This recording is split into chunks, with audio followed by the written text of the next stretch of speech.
Sweetie, is that you singing? Yes, I can talk now, too. You're my favorite in the family.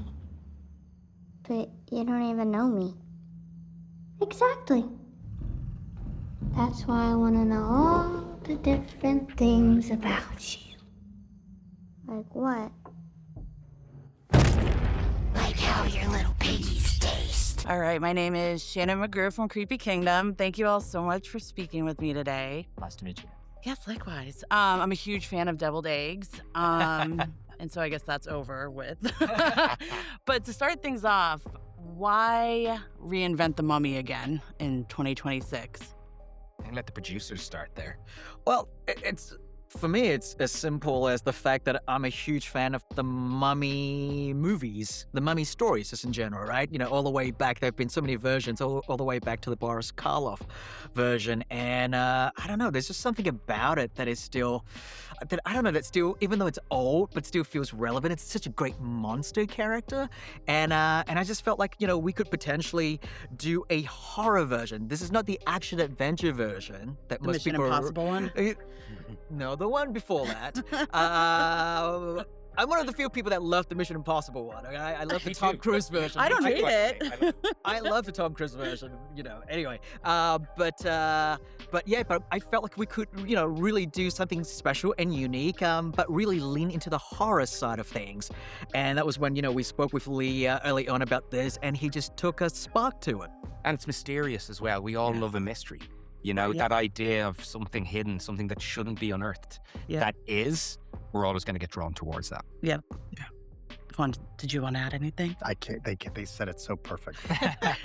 So I love your films because from Hole in the Ground to where we are now, there's always this family dynamic. Mm-hmm. It's like the thread that goes through all the films. So for this one, what was it like bringing on these young actors and preparing them for what they were, especially Natalie Grace? Yeah. You have to take great responsibility with every actor that you work with, but when you're working with younger performers, you have to take maximum responsibility as well.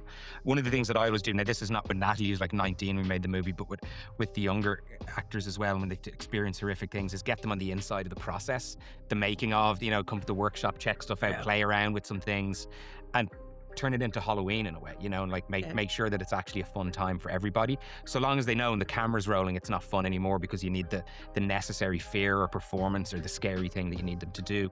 I think Natalie had a very, very particular challenge on her hands because she was coming into this relatively green as a performer, but also as somebody that had a huge amount of ambition, which was what came across on her tape, was her ambition to perform this role, and knowing that it would be such a challenging thing meant she felt like the right person, and she had to go through big prosthetics process like every day, which I think is always tough because she's kind of removed then from the actual family all the time, you know, and the gatherings of everybody on set because she's in the makeup chair. But it works for the movie, right? It works for the movie. I said I held her back until she was first on set and then rolled her in the wheelchair to actually let everybody experience what it was like getting her home. I think we have it on video somewhere, so I'm sure we can make it appear online when the movie's released.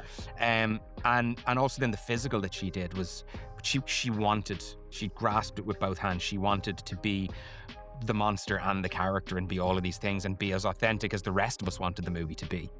I want to know, what was the decision behind the design of her face, especially with the eye? Yeah, I think I wanted it to be something that had been shut down for a while, that idea. This idea that, you know, our evil has been contained in some way and the effects that would have. And then also needing to design it in a way that when I took the monster out of the sarcophagus and into the daylight, which we do, that there were still secrets to uncover. And I think across the story, like there's layers and layers of mystery, just like there's the layers of skin.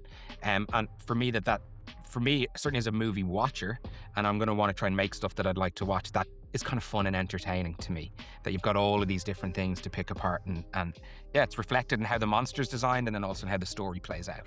Well, thank you all so much. I'll never eat deviled eggs again. Oh, thanks. It's like my favorite. Devil egg industry is going under.